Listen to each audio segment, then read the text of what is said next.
Hey, Shalom, Israel, Shalom, happy Sabbath. As always, if I can be heard, please put Khan in the chat and let me know where you're tuning in from.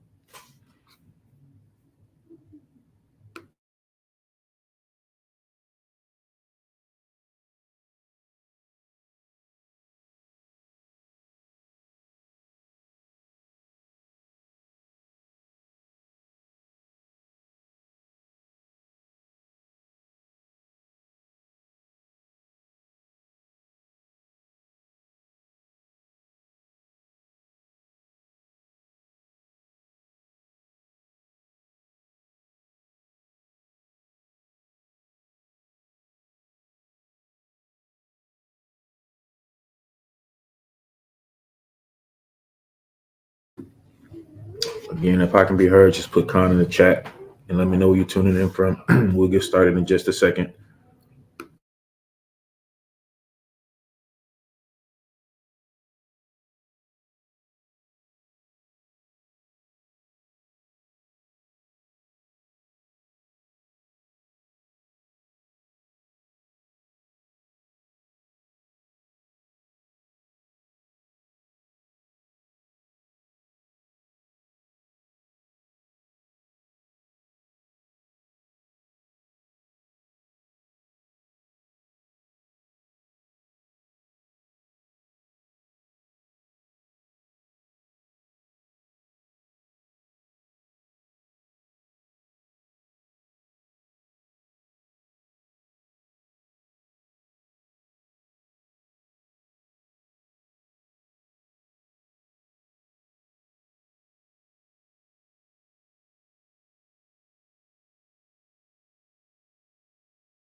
All right, Shalom.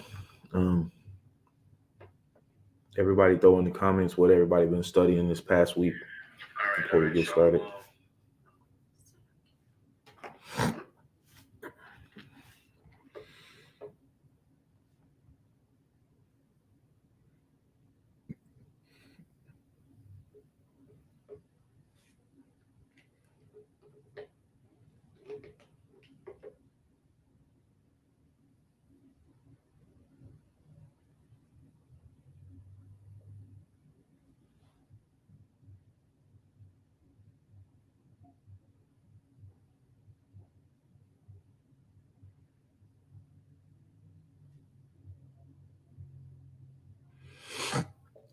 Give everybody a second to answer.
All right.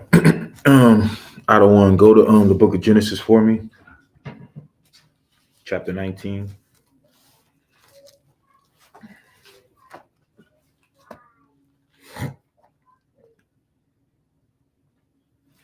SDG, what did you learn out of Isaiah 28? And Issachar Princess, what did you learn out of Isaiah 65?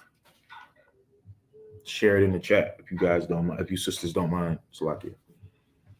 Figure of speech when I said of you guys, but if you sisters don't mind, share it in the chat, please.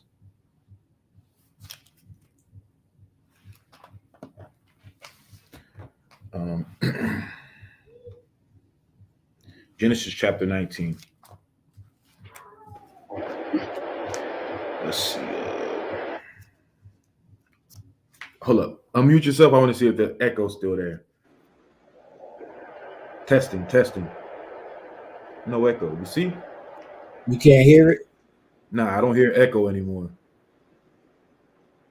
Oh, okay, come on. Sounded like some background noise, but you don't hear any background noise, do you? La. Okay, come on. Let me start from the top. Yeah, we can. All right, come on. This is Genesis chapter 19, verse 1. Actually, no, I'm sorry. Don't start there. Let's go back to chapter 18, maybe. Let me see.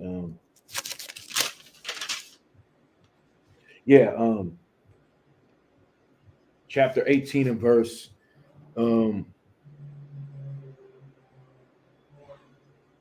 13. Just start there. Just picking a spot, a random place. Okay. Genesis chapter 18 and verse 13. And the Lord said unto Abraham, wherefore did Sarah laugh, saying, shall I of a surety bear a child, which am old? Is anything too hard for the Lord? At the time appointed, I will return unto thee, according to the time of life, and Sarah shall have a son. Then Sarah denied, saying, I laughed not, for she was afraid. And he said, nay, but thou didst laugh. And the men rose up from thence and looked toward Sodom, and Abraham went with them to bring them on the way. And the Lord said, shall I hide from Abraham that thing which I do? Seeing that Abraham shall surely become a great and mighty nation, and all the nations of the earth shall be blessed in him. For I know him, that he will command his children and his household after him, and they shall keep the way of the Lord, to do justice and judgment, that the Lord may bring upon Abraham that which he hath spoken of him. And the Lord said, because the cry of Sodom and Gomorrah is great, and because their sin is very grievous, I will go down now. You see that? The Most High said, because the cry of Sodom and Gomorrah is great, and because their sin is very grievous, right? Got to remember that for the question that's about to be asked. Go ahead. Keep going. Verse 21. I will go down now and see whether they have done altogether according to the cry of it, which is come unto me, and if not, I will know. And the men turned their faces from thence and went toward Sodom, but Abraham stood yet before the Lord. And Abraham drew near and said, wilt thou also destroy the righteous with the wicked? Peradventure there be 50 righteous within the city.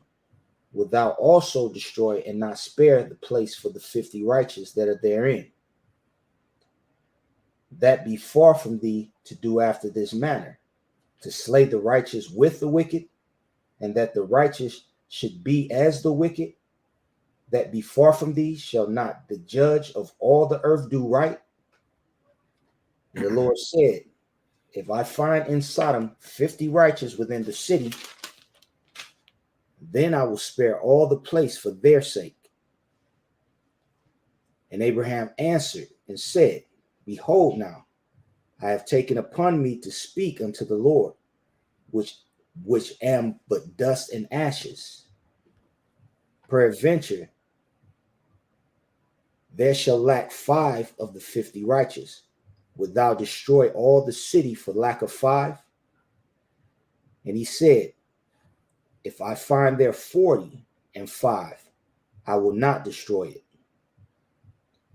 And he spake unto him yet again and said, peradventure, there shall be 40 found there. And he said, I will not do it for 40's sake. And he said unto him, O let not the Lord be angry, and I will speak. Peradventure there shall be 30 be found there. And he said, I will not do it if I find 30 there. And he said, behold, now I have taken upon me to speak to the Lord. Peradventure there shall be 20 found there. And he said, I will not destroy it for 20's sake. And he said, O let not the Lord be angry, and I will speak yet with this once. Peradventure 10 shall be found there. And he said, I will not destroy it for 10's sake. And the Lord went his way as soon as he left communing with Abraham. Right, because Abraham knew, like, man, we may not find 50 righteous people here. The number kept dwindling down, right? Go ahead, verse 19. Let me finish 33. And Abraham returned into his place. And there came 2 angels to Sodom at even. And Lot sat in the gate of Sodom.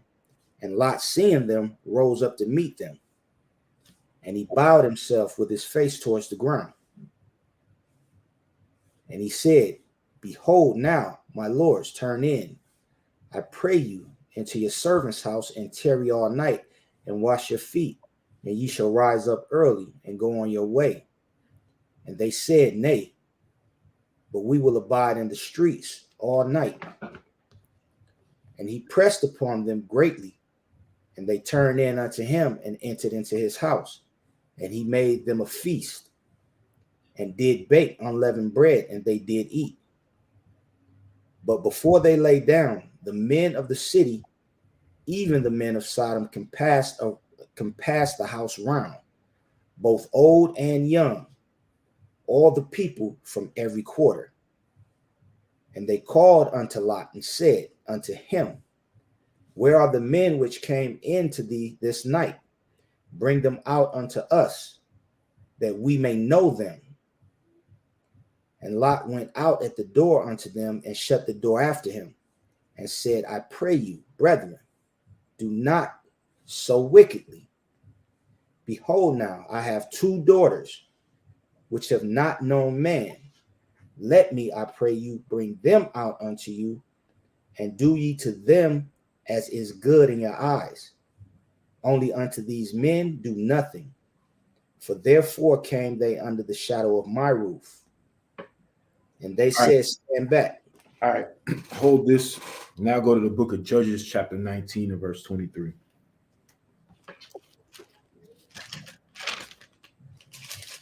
Book of Judges, chapter 19,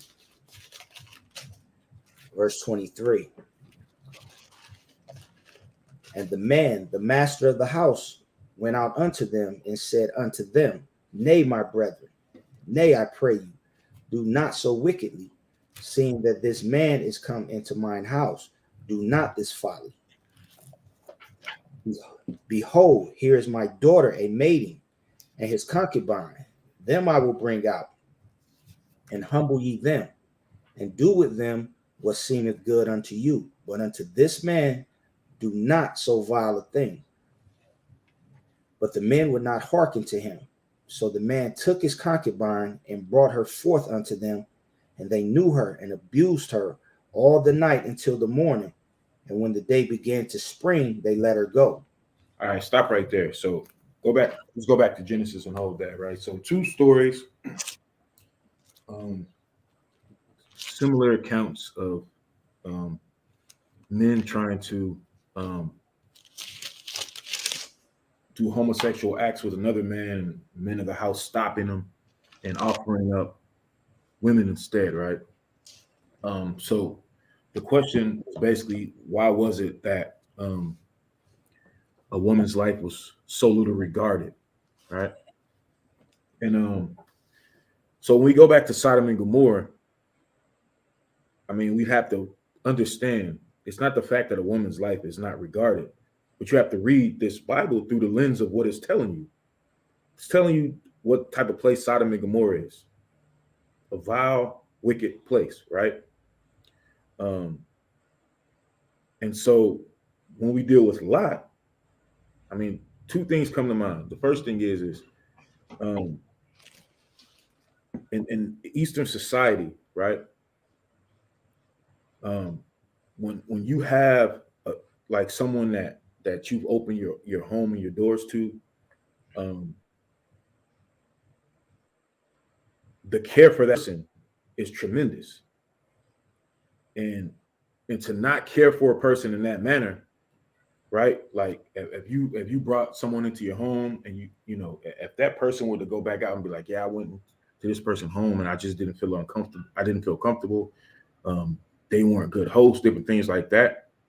That's going to tarnish your name, and not only your name, but the name of your family, your tribe, whatever, right?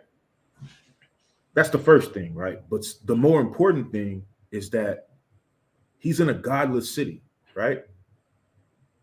Not only is he in a godless city, but he himself has shown himself to be a coward. I mean, it's simple. I mean, when you read it, it's like, okay, you're not going to protect like your daughter, you just go offer him up. He's a coward. I mean, point blank. Like, it wasn't necessarily that a woman's life was so little regarded, but it's like, I mean,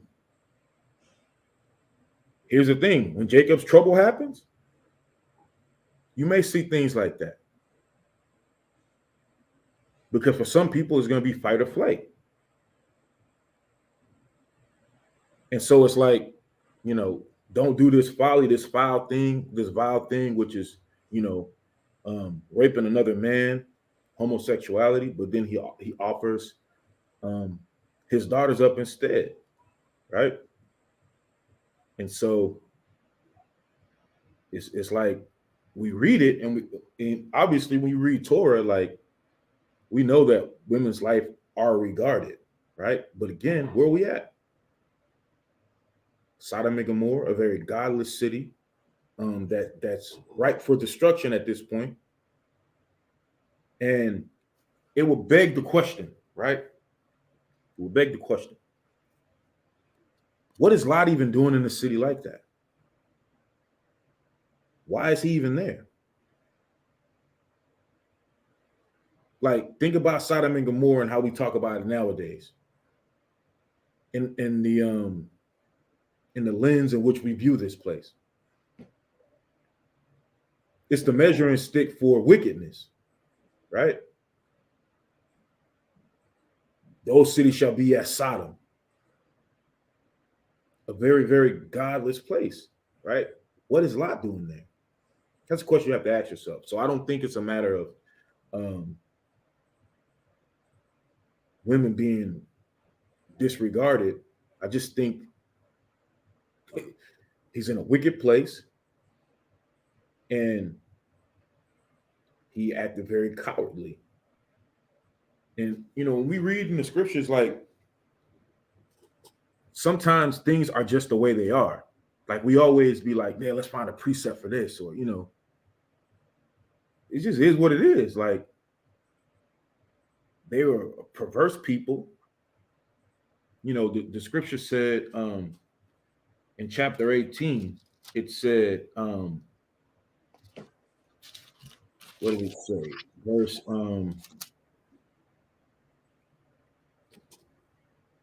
Verse 20 something, I think it said. Oh yeah, verse 20 it said, and the Lord said, because the cry of Sodom and Gomorrah is great, and because their sin is very grievous. I mean, it was just a, you know, a very vile place. And you have to act here again. Why was Lot there? Right? And then look at what happened with Lot and his family. What did his daughters do?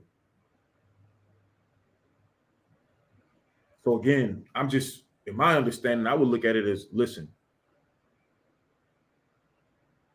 Lot may have, been not the most righteous person himself. Right? So let's go back to Judges. Right? Judges 19. I think it was, right? Okay. Yeah, Judges 19, right? Read that account again. Okay. Judges chapter 19, verse 23. And the master of the house, went out unto them and said unto them, Nay, my brethren, nay, I pray you, do not so wickedly, seeing that this man is come into mine house. Do not this folly. Behold, here is my daughter, a maiden, and his concubine. Them will I bring out, and humble ye them, and do with them what seemeth good unto you. But unto this man do not so vile a thing. But the men would not hearken to him. So the man took his concubine and brought her forth unto them. And they knew her and abused her all the night until the morning. And when the day began to spring, they let her go. So here again, same type of account. He offers up his daughter and his concubine, right? And what do? They abuse her, right? And eventually she's put to death, right? Because we know as we read on, he cuts her in 12 pieces, sends her to, each of the tribes or whatever, whoop de whoop, right? But again, go jump up to the top of the verse. Top of the chapter. Judges chapter 19, verse 1.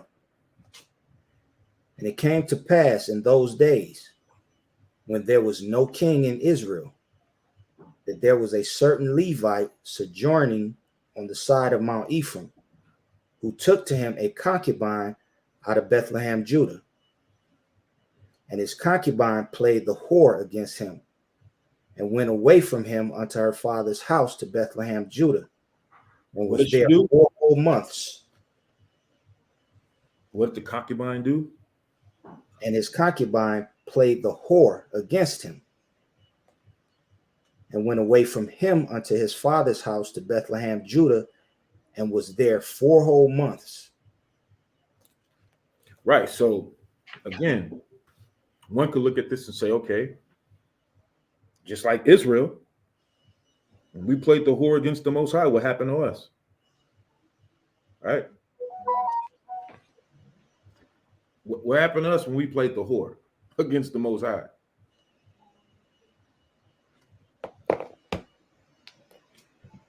It didn't bode well for us. It didn't bode well when we played the whore against the Most High. Right? We got off into that folly, and the Most High gave us over to our lovers, which did what? Go to the book of Ezekiel. All right, Ezekiel chapter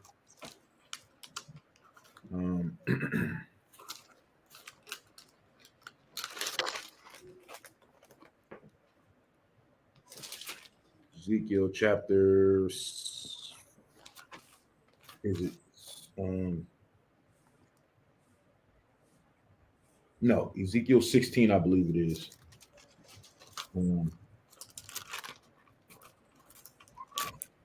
Wherever it talks about Aholah and Aholabah, I think it's you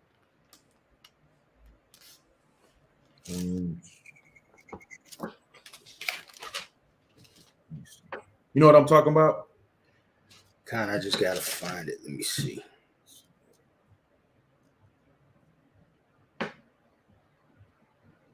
It's Ezekiel 23. Damn, I was way off. Ezekiel 23, Salakia. 23 and 4. Ezekiel chapter 23. Starting at verse 1. Starting at verse 1. Come. The word of the Lord came again unto me, saying, Son of man, there were two women, the daughters of one mother, and they committed whoredoms in Egypt. They committed whoredoms in their youth. There were their breasts pressed, and there bruised the teats of their virginity. And the names of them were Aholah the elder, and Aholabah her sister. And there were mine, and they bare sons and daughters. Thus were their names: Samaria is Aholah, and Jerusalem Aholabah. And Aholah played the harlot when she was mine, and she doted on her lovers, on the Assyrians, her neighbors, which were clothed in blue, captains and rulers, all of them desirable young men, horsemen riding upon horses. Thus she committed her whoredoms with them, with all them that were chosen men of Assyria, and with all on whom she doted, with their idols she defiled herself. Neither left she her whoredoms brought from Egypt, from in her youth they lay with her, and they bruised the breast of her virginity, and poured their whoredoms upon her. Wherefore I have delivered her into the hand of her lovers, into the hand of the Assyrians, upon whom she doted. These discovered her nakedness. They took her sons and her daughters and slew her with the sword. And she became famous among women, for they had executed judgment upon her. And when her sister Aholibah saw this, she was more corrupt in her inordinate love than she, and in her whoredoms more than her sister in her whoredoms. Right. So here's the thing, man, and we see that nowadays. Like, we see how women that are given into whoredom like that, right? The type of things that befall them. I mean, not saying that it's right, but these type of women are abused. They are treated harshly. They are treated inhumane. Those type of things happen. Like when you look at the entertainment industry, right? A lot of our sisters doing anything for fame. Then what happens to them? Eventually, they're given into whoredom, sex, drugs, rock and roll. Then they become shells of their former selves. Like they've been abused so much.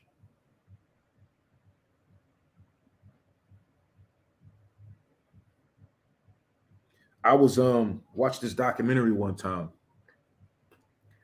and it said the CIA was doing experiments, right, with like LSD and some of those psychedelic drugs, right? And who were they choosing?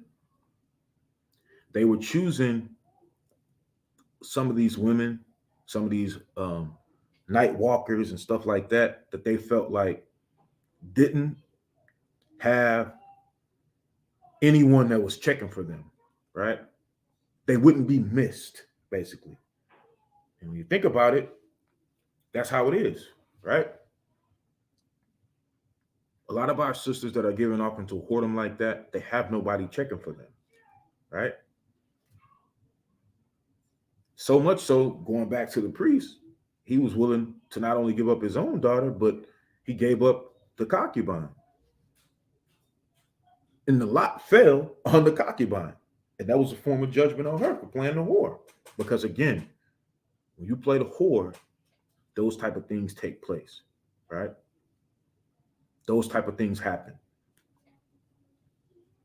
right? Let me see here. Let me go check this email address. Hopefully that made sense.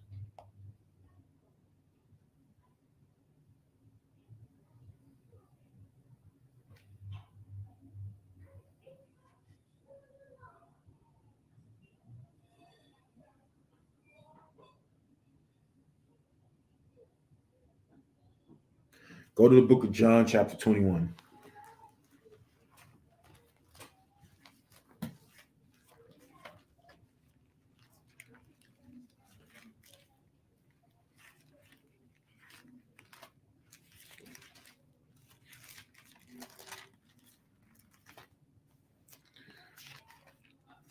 John chapter 21 and verse 15.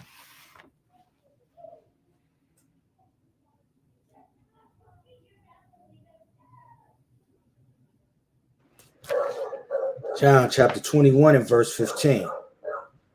So when they had dined, Yahushua said unto Simon Peter, Simon, the son of Jonas, lovest thou me more than these? He saith unto him, Yea, Lord, thou knowest I love thee. He saith unto him, Feed my lambs. Okay, stop right there, right? So the question is, why is Christ asking Peter, does he agape him? Right? Agape is a certain type of love, right? We'll get the definition of it. And Peter is saying he philo him, which is another type of love, right? What's the meaning of the two loves? If you can explain, and what do we need to do in order to love Christ the way he wants us to, right? This is a good question. So let's get what agape is first, right?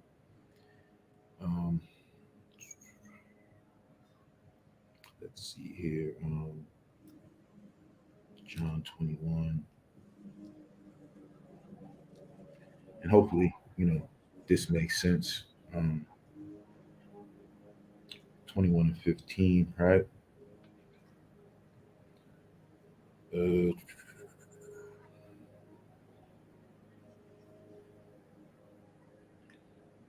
Love is thou. So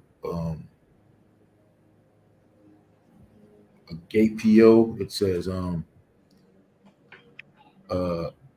of persons to welcome, to entertain, to be fond of, to love dearly, of things, to be well pleased, to be contended at, or with a thing, right? So, and then the other part of that was when it says more than, right?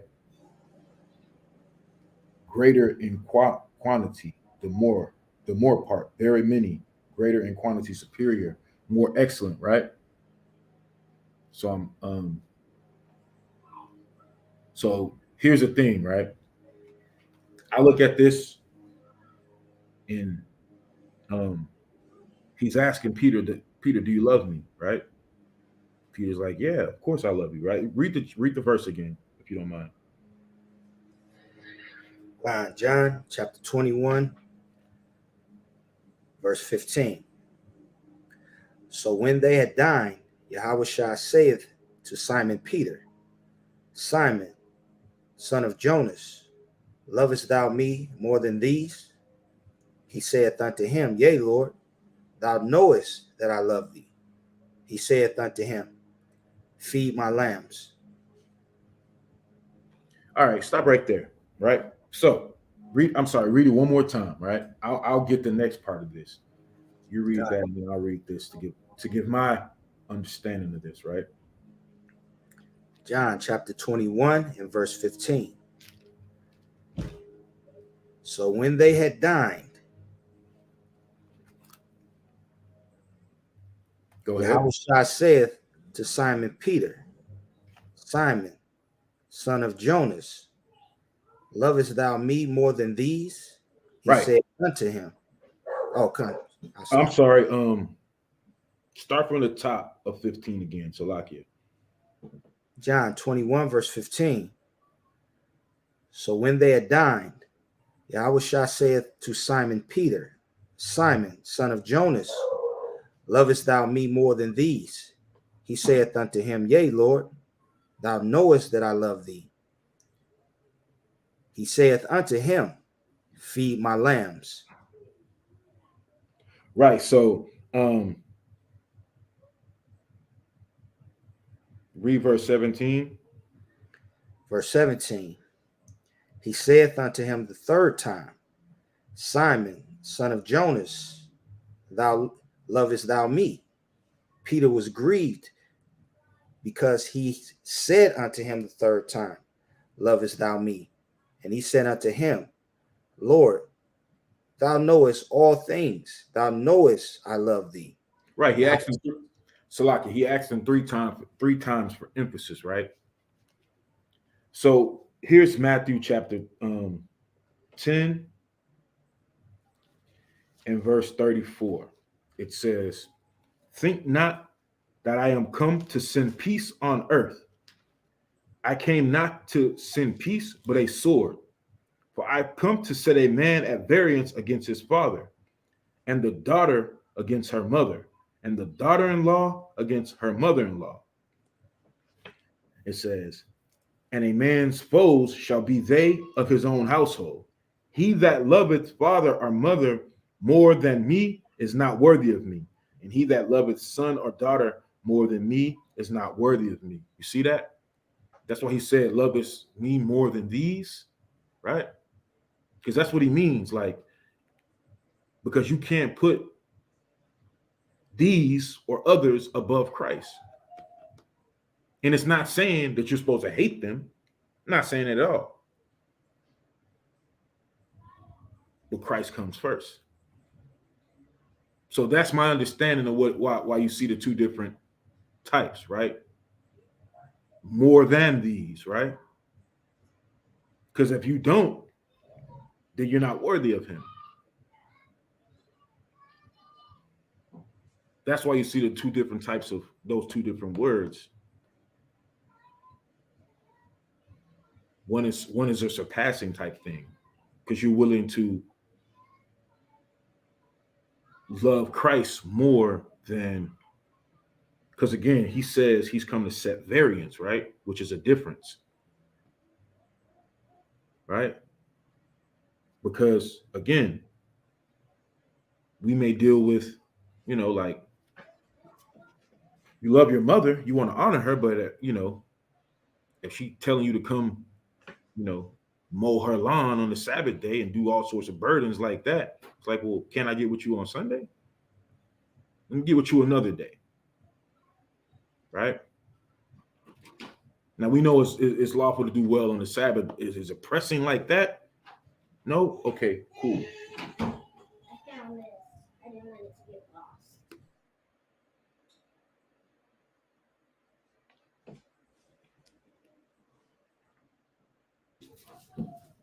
So that's the understanding I have. Where's the case to this? That's how I understand it, if that makes sense. That makes sense? What is this sacrificial love? Right. And if I can just add to it. Go ahead. Ephesians chapter 6, it says to obey your parents in the Lord, for this is right. So when it's saying obey your parent, it's crazy. I was just having this discussion. But when it says to obey your parents, it's saying in the Lord, meaning according to the law, statutes, and commandments that the Most High gave us. So if you know that you should be keeping Pesach, but your parents want you to come over for Easter Sunday for Easter egg hunt, it's, if you don't do it, that's not you disobeying your parents, because you're obeying the Lord at this point. Now you're following Yahushua. You love Yahushua more than you love your mother. That's why it says it's going to set at variance. It comes not to send peace, but a sword. That sword is going to divide what's righteous and what's wicked. So Yahushua, he's sending that sword down the middle. So are you going to love the things of the world that your parents teach you, or are you going to obey your parents in the Lord? You're going to keep the law, statutes, and commandments, the high holy days. That's what it's really saying.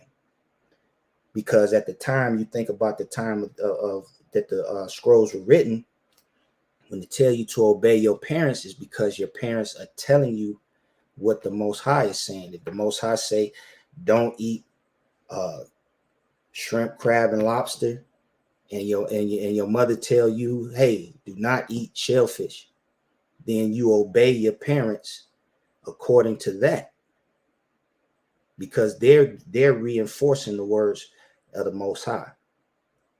If your parents are cooking pork chops and say, get you a plate, you most definitely can reject that and turn it away because it's not of the Lord.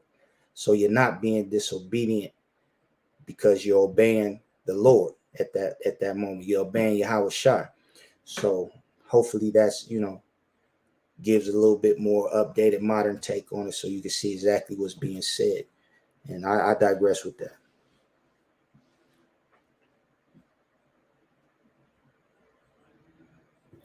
Khan, I want beautifully said.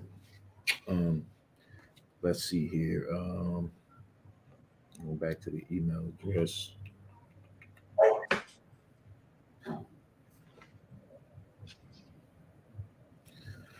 Go to the book of Genesis, chapter 20. Give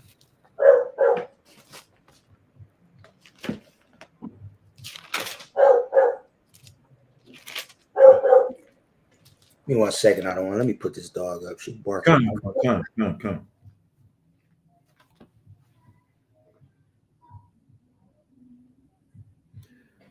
It's almost killed or any rate. This one guy said it was because of the way I was dressed.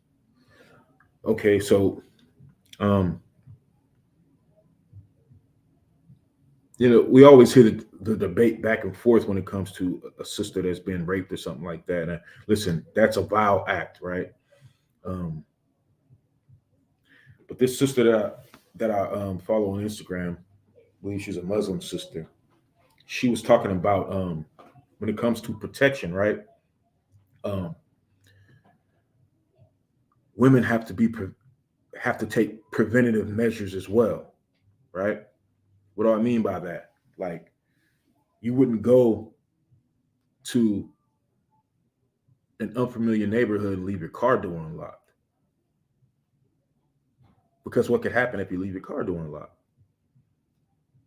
Somebody could easily access your car. Now we know that if they wanted to break in it, they were going to break in it regardless. But you greatly reduce it when you lock your car doors, right? Same thing with locking your house up when you leave, right? And so if a woman had a bodyguard, they would listen to what that bodyguard is telling them to do. Don't do this, don't go there, don't wear this, don't wear that, right? But a lot of times, and I'm not speaking of you, sister, I'm just speaking in generalities. Like a lot of times, like especially nowadays, a lot of our sisters have the mentality of can't nobody tell them anything. And so with that mentality, you've already given yourself over to being spoiled. Because where you're looking at it as someone telling you something for the sake of, I guess you would say, trying to rule over you or trying to tell you what to do, a lot of times it's for your protection.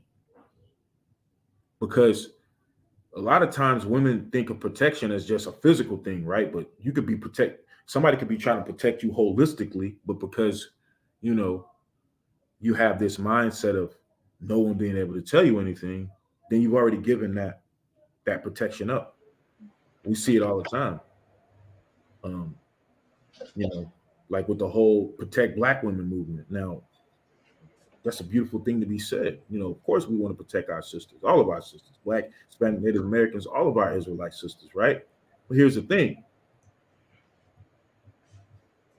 That's a two-way street. You have to want to be protected. And being loud and clamorous and things like that, no. I mean, giving into that type of behavior, and to have a man tell you that that's not behavior that a woman should engage in, you're going to have a fight on your hands with women. Because again, the feminist movement is very prevalent, right? The strong Black woman movement is very prevalent. And nobody's saying our sisters can't be strong, but strong to the point to where they're trying to turn the woman against the man. And here's the thing. Vile things happen. Every time you step out of your home, you run the risk of something vile taking place. It's simple.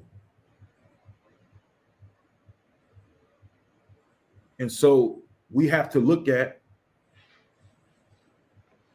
everything as a whole. Like, what could a woman do to prevent herself from being subjected to things like that? Right? You should never, the will of the Most High is never going to take you to a place where His grace isn't going to protect you.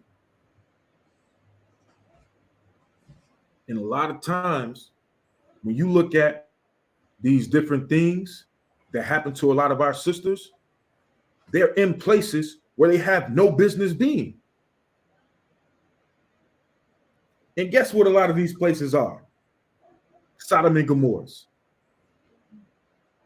where there's nothing but perverseness, debauchery, all sorts of crazy things taking place at these places. That's where they're at. I was watching Surviving R. Kelly, right? The third part, right? And I'm thinking to myself, like, how are these young girls, like, how are they even at places like this? Like, what is going on?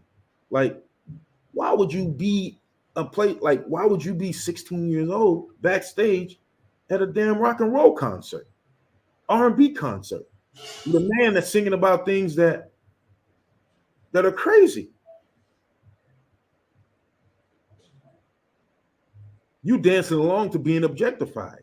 It's like you want to be. And then you are at places like this. And I'm not saying it's right what he did. Absolutely not. I'm just simply saying it's like we got to check that. Like, why are you at these type of places anyway? Our sisters out at these clubs where men are burning with lust and you dressed half naked. What do you think is going to happen? Because I know we want to see the good in everybody, but listen, there are just some Freddy Krueger type niggas out there. Right? There are. Some of these niggas is just Jason Voorhees. It is what it is.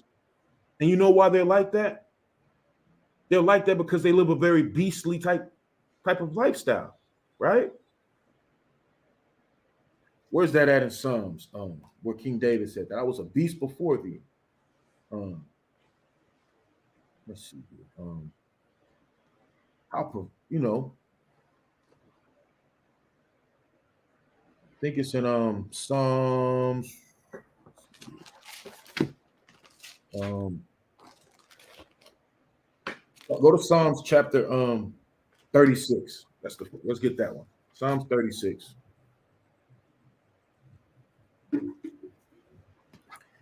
Want me to start at verse 6?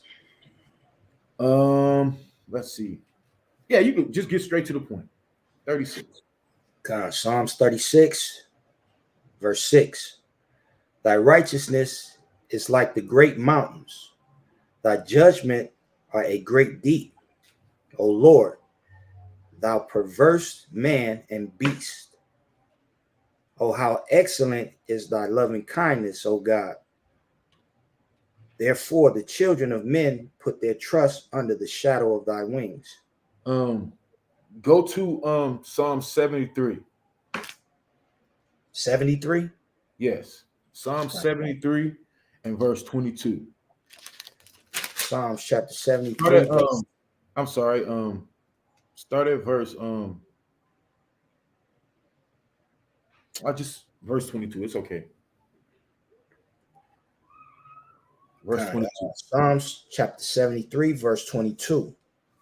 So foolish was I and ignorant. I was a beast before thee. Right. I was a beast before thee. Why was he a beast? Because he disobeyed the commandments. And when you're not keeping the commandments, you live a very beastly type lifestyle. You'll eat anything. You'll sleep with anything. You'll act any type of way, in any type of foolish manner. Right? Go to Lamentations chapter 4.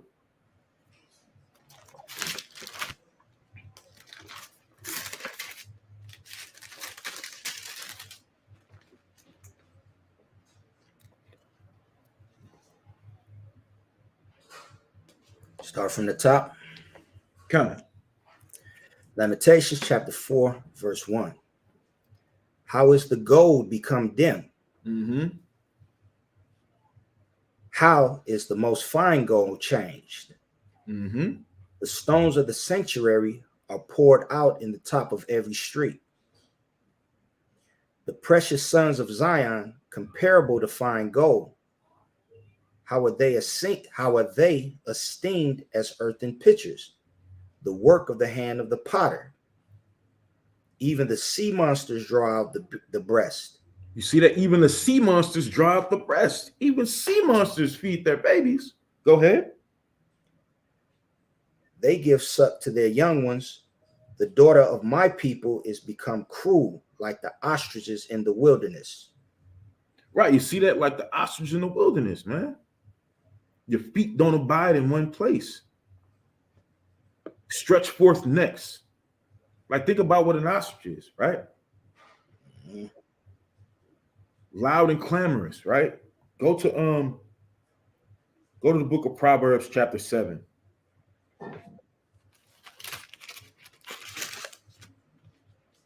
Start at verse 1. Just start from the top. It's Proverbs chapter 7, verse 1. My son, keep my words and lay up my commandments with thee. Keep my commandments and live, and my law as the apple of thine eye. Bind them upon thy fingers, write them upon the tables of thine heart. Say unto wisdom, thou art my sister, and call understanding thy kinswoman, that they may keep thee from the strange woman, from the stranger which flattereth with her words. For at the window of my house I looked through my casement, Mm-hmm. and beheld among the simple ones. I discerned among the youths a young man void of understanding, passing through the street near her corner, and he went the way to her house. Mm-hmm. In the twilight, in the evening, in the black and dark night. And behold, there met him a woman with the attire of a harlot and subtle of heart. Right. The attire of a harlot, right? This is what we dealing with when we see our brothers and our sisters giving into all sorts of reveling, right? Go ahead. Verse 11. She is loud and stubborn. Her feet abide not in her house. Now is she without, now in the streets, and lieth in wait at every corner. So she caught him and kissed him, and with an impudent face said unto him, I have peace offerings with me. This day I have paid my vows. Therefore came I forth to meet thee, You can diligently stop right to there. seek thy You can, face. you can stop right there. But again, here it is. The attire of a harlot, loud and clamorous. Your feet don't abide in your own house, right? What? Let's go to the book of Sirach real quick. It's perfect. Perfect segue to this verse right here. Because what is the end of women that are like this? It's not a good thing, right?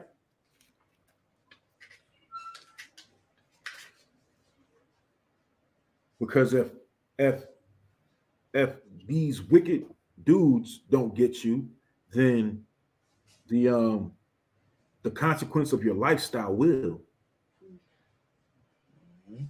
The other, eventually the consequence of that lifestyle is going to catch up to you. So Rock chapter 25 and verse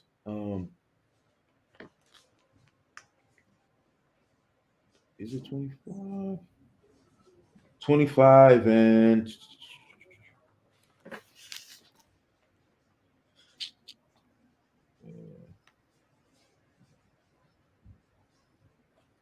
let's see here. I know it's in 25 or 26.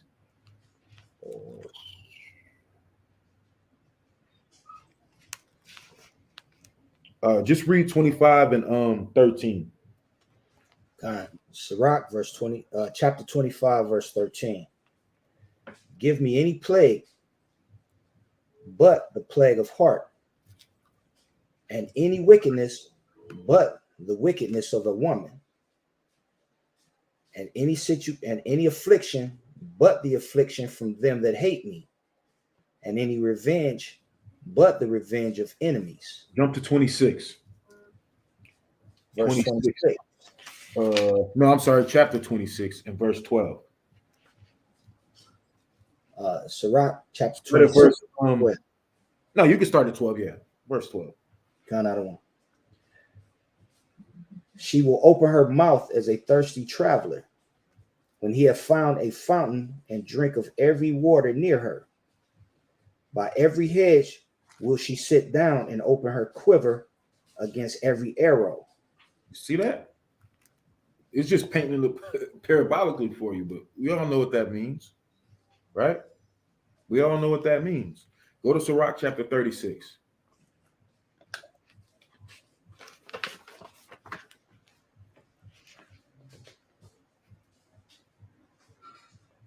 (36 and 25). Sirach chapter 36, verse 25. Where no hedge is, there the possession is spoiled, and he that have no wife will wander up and down mourning. Right. So it's telling you where there's no hedge, the possession is spoiled, right? So again, a lot of our women are giving themselves over to be spoiled, because if they had a hedge, if they had proper guidance, they would know that a lot of these places that they venture into, a lot of these situations that they get themselves into, they would know the end, the eventual end of places like that or situations like that. But they don't, because they either don't have that type of hedge or they don't abide in instruction.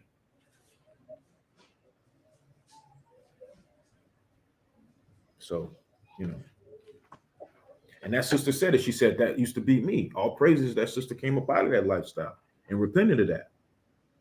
Because again, that lifestyle is going to catch up to you one way or another. One way or another, that lifestyle is going to catch up to you.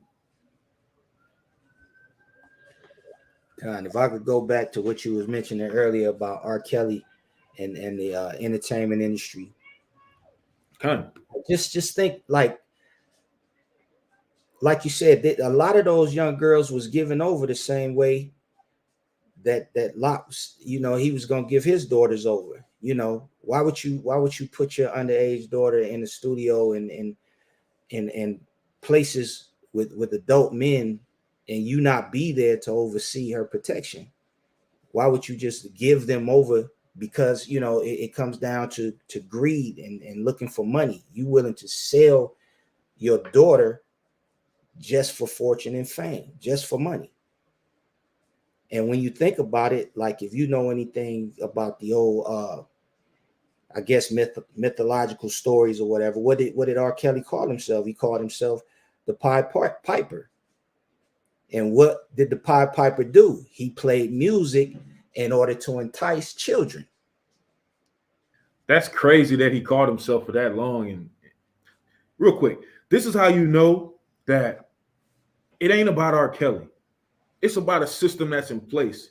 And until that system is taken down, stuff like this is going to happen. You're just not going to hear about it because it is what it is. That's crazy. A lot of this stuff is right in our face, man. We just don't, we choose not to look deeper. It's a crazy story. Like, I got a friend, man. I think we were in, the 5th grade, something like that. We had a bus driver. And long story short, man, the bus driver used to tell the children, if you behave, you could help them, clean the bus up afterwards or whatever, and as children, that's a child wants to be looked at with approval, wants to help out, and long story short, this guy tried to, molest my friend. went through the court system, everything, man. And when we were in high school, we went to parent-teacher conference night, man, and this guy was a security guard in the high school. So we got to be very careful with our children, because you got to think about it. Where the predators are is what their covetousness, whatever it is, that's where they're going to place themselves in a position to take advantage of whatever their lusts are. So when all of these different types of molestations and rapes and things like that happen around children, you have to understand these coaches, these teachers, these bus drivers, these security guards, these people that have these lust demons on them, where they lusting for the children, they're going to put themselves in position for them to be around children. So you just got to be aware of that, and just don't trust your children with anyone. You know, my daughter, she about to be 17, and she's always complaining about how she can't do anything. You know, because I'm not, you know, she can't see what I see.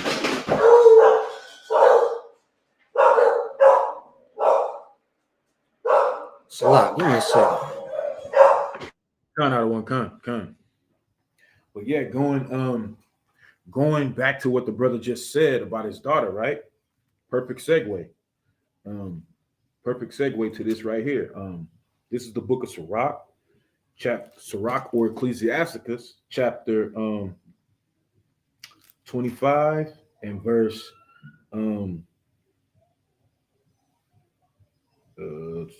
let me see here.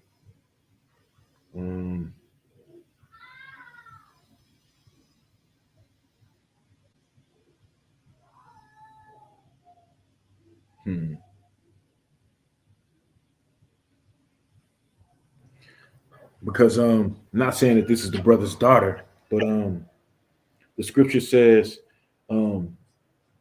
watch over an impudent eye and marvel not if she trespass against you, right? But before that, it says, if thy daughter be shameless, keep her in straitly, lest she abuse herself through overmuch liberty. You see that? The scripture tells us that the father waketh for the daughter when no man knoweth. That's in Sirach as well. What does that mean? Like the brother just said, having a daughter is a weighty matter, man. It's a weighty matter.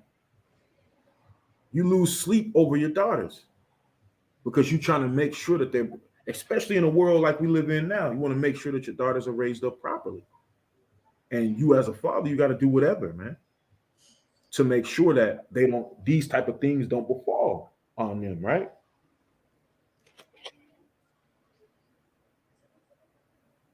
So, go ahead, brother. Finish what you were saying.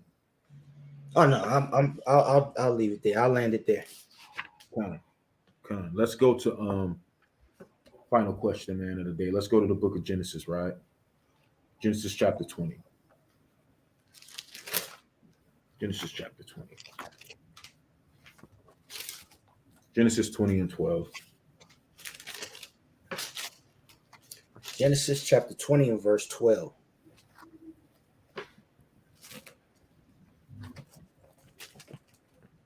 You want me to start at 11? You can start there. Okay, come. Genesis chapter 20, verse 11. And Abraham said, because I thought surely. Actually, start at verse 9. Verse 9, come out of one. Genesis chapter 20, verse 9. Then Abimelech called Abraham and said unto him, what hast thou done unto us? And what have I offended thee, that thou hast brought on me and on my kingdom a great sin? Thou hast done deeds unto me that ought not be done. And Abimelech said unto Abraham, what sawest thou that thou hast done this thing? And so Abraham, he's like, what did you see to where you would lie to me like that, or would tell me something like that, right? Go ahead. Verse 11. And Abraham said, because I thought surely the fear of God is not in this place, and they will slay me for my wife's sake. You see that? He said, listen, the fear of God is not in this place. And again, we see that nowadays. We saw that in Sodom and Gomorrah. The fear of God isn't in this place. Mm-hmm. You know, again, you see it nowadays. Like, you see these videos on Instagram and Facebook where a brother may be walking down the street with his girl or something, and how other brothers are, man. They wicked as hell. You know, then they'd be put to death because these men covet so hard. Brother, and again, that goes back to brothers trying to instruct women to be, hey, sis, calm down. Like, brother could be walking with his girl and somebody say something, and the brother using wisdom, like, man, ain't no way I'm getting up out of here with my limbs if I say something. So the brother kind of brush it off. But the woman, she loud and clamorous, so she got to say something. Next thing you know, brother, five on one. God. It looked like a damn WWF match.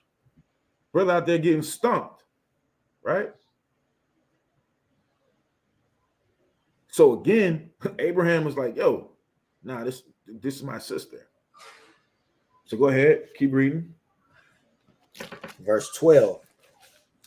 And yet indeed, she is my sister. She is the daughter of my father, but not the daughter of my mother, and she became my wife. Right. So, we got to understand, man, when you read the lineage in chapter 11, she's not reconciled as his father, one of his father's children. The scripture tells us not to take our sister for lust, right? So, not only is she from the heavenly father, but also she's a Shemite, just like him, right? So, Hebrew. Right, a Hebrew. So, yeah, that's what's going on there with Abraham. That was a question the sister just asked. Where's it at? Let me see what she said. The sister asked, and this Abraham saying Sarah is his father's sister, who's the most high or earthly father, right? So yeah. So Go ahead, other one. Just to build off of the point you were making, when it says that the fear, because I thought surely the fear of God is not in this place. You just got to think, what is the fear of God? The law, statutes, and commandments. Mm-hmm. So the laws wasn't given to these people, so he didn't think that they would abide by the law, statutes, and commandments, which would be what? Adultery.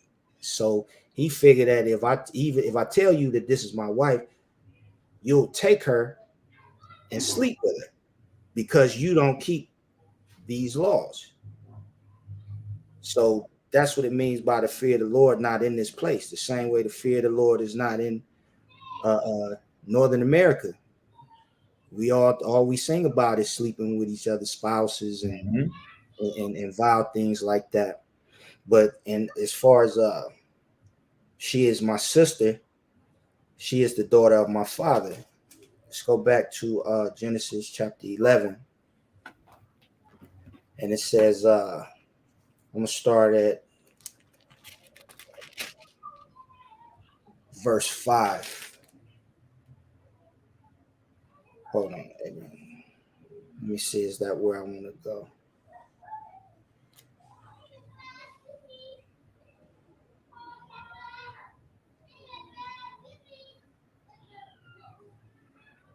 Let me find what I'm looking for. I know it's in verse 11. Let's see. So, Taylor.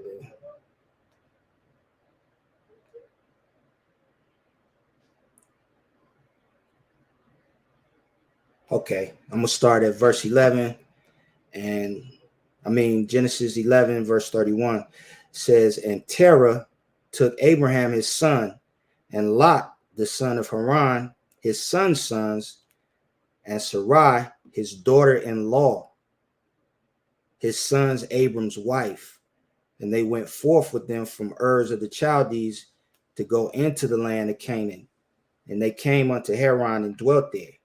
So you got to think, Terah is Abraham's father. Terah's children is Abraham, Nahor, and Haran. So when it says the daughter of my father, who is our father?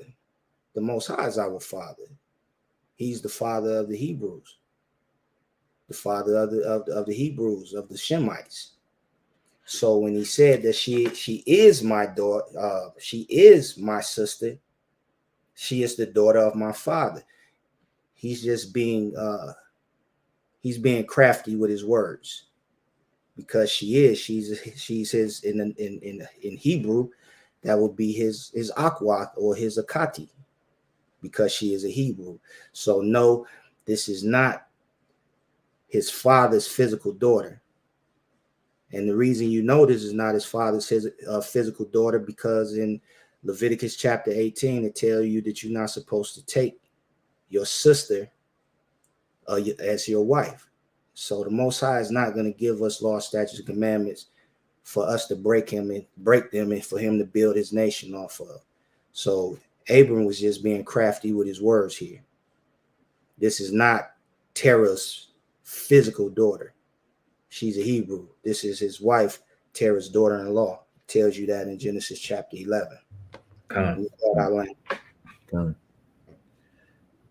And Sister SDG Khan, nobody's saying like, keep a woman locked in the house, but we got to understand that men see things that you don't see.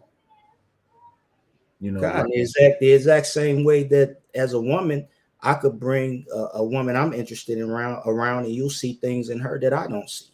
Right. So it's the same thing. We see things that you don't see. You see things that we may not see. And the crazy thing is we're so desensitized to society and what's going on that we don't actually understand how much danger we are really in. Just the blessing of being able to go to a destination and make it home safely is a beautiful thing, because we in so much danger. When we think about how they're trying to kidnap our children, how they're trying to kidnap women for sex trafficking, and guess what?